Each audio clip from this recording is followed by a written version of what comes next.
depression and such, but it was really heart-wrenching to hear his description of that. And we are actually at the break, but it's just fascinating. That was probably the best experience of my life professionally thus far. So I'm looking forward to the next already. And that being said, this is our top of the hour break. We will be back in about 5 minutes, and you are listening to Paranormal Experience Radio on WBHM Digital Broadcasting out of Birmingham, Alabama. Y'all enjoy.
You are listening to WBHM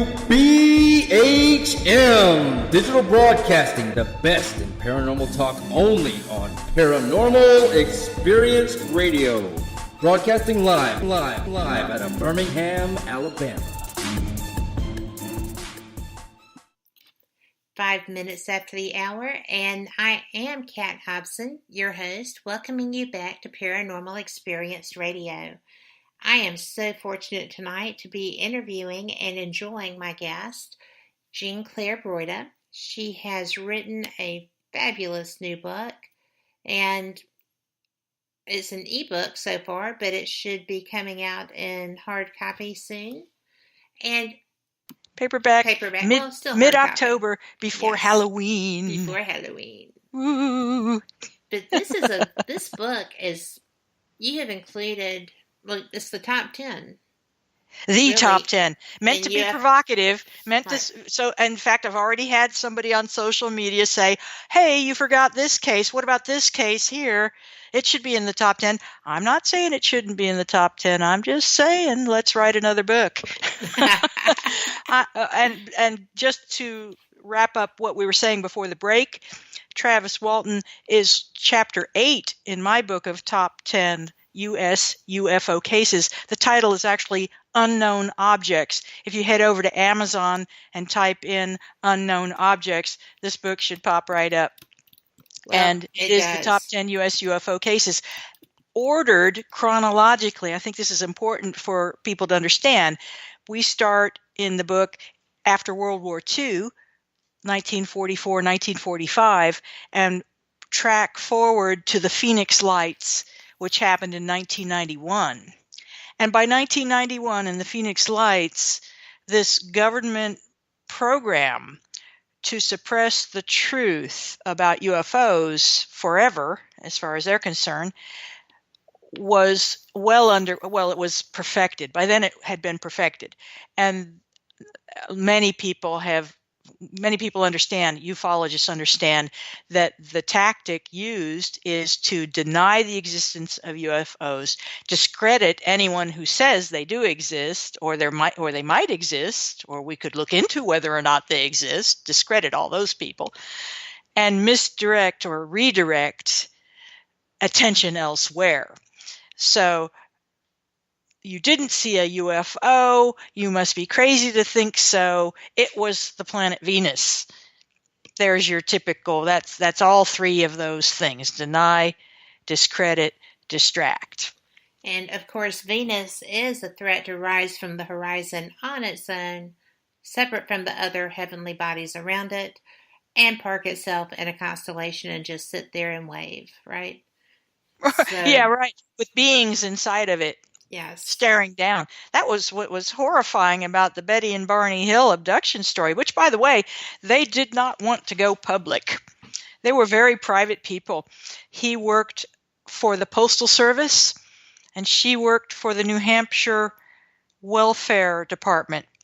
She was a social worker. These people had credibility in their community. They didn't want to be branded as whack jobs, Right. Crazy people. Because, in fact, it was in Europe that the story broke, and then the national newswires caught hold of it. They were awakened by a phone call, basically. Did you know that your story's gone public? They hadn't authorized it, and they weren't getting paid for it.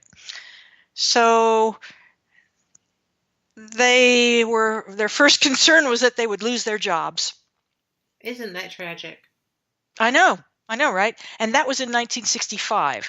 So they'd had their sighting in 1961. 4 years later, somebody caught wind of it and published it in Europe, and it traveled around the globe, because this was the first time people had been confronted with UFOs this way. There had been visual sightings, there had been mass visual sightings, in which I'm talking about in the first chapters of the book. Mm-hmm. The national capital, Washington, D.C., was buzzed, basically, by a flotilla of UFOs. And it was in the newspapers, and yet almost no American today knows that happened. And it's an historical fact. Okay, so when people say there's no proof that UFOs exist, well, there's no proof that we don't necessarily know what they are, but I have a feeling our government knows full well what they are because they've been collecting these things and their occupants since after World War II. These things apparently were drawn, and by these things I mean UFOs and their occupants, whom I term extraterrestrials, but somebody on social media whose name is escaping me right now made the very good point that we should be careful not to assume that we know what's aboard a UFO.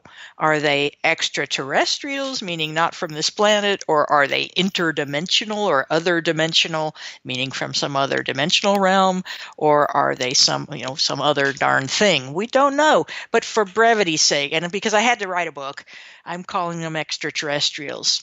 And because people who claim firsthand experience call them extraterrestrials, yes, and say that these beings say they came from other star systems. Now, they may have been lying, but hey, what can I do but take it at face value? Well, that being said, Betty Hill was given and recreated a star map that was basically Alpha Centauri, if I'm not mistaken.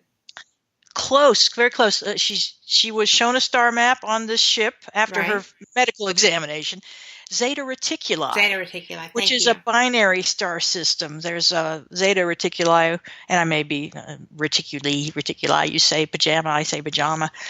Bear with me, folks. Zeta Reticuli 1 and 2. Yes. Are the two stars.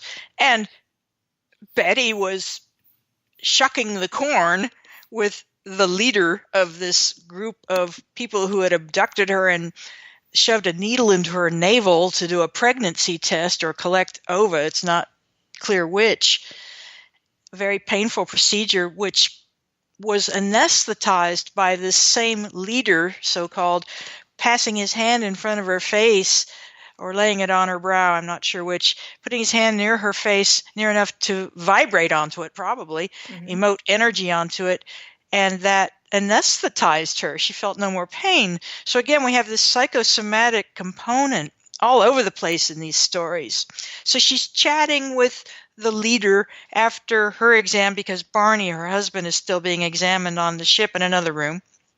And she says casually, at this point, years later when she was interviewed, she said she was feeling jovial and chatty Betty. So she's saying, so where are you guys from?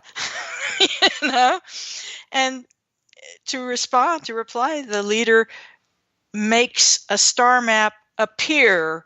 It wasn't a hologram because it wasn't projected. It just appeared in space inside this room. And it was illuminated dots representing stars and planets and colors and lines. And he displayed it to her and he said, okay, any more questions? And of course, she had lots of questions. And she had questions that were so ignorant about science, about astronomy, which of course was not a common subject back in 1961. She knew so little about it.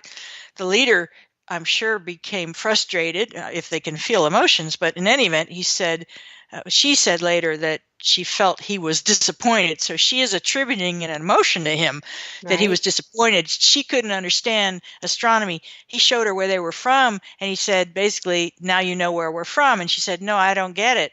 And he said, well, do you know where you are or where you would be on an extension of this map? And she said, I haven't a clue, no idea. And at that point, he said, well, then, if you don't understand that, I can't tell you where I'm from. And at that point, he's thinking, man, we took the wrong people. Bless her heart. And if they happen to have seen the contents of that probe that went forth, wasn't it Carl Sagan and other astronomers and other people involved in the project who sent forth a NASA, I think it was NASA, don't quote me on this, but we sent out a probe that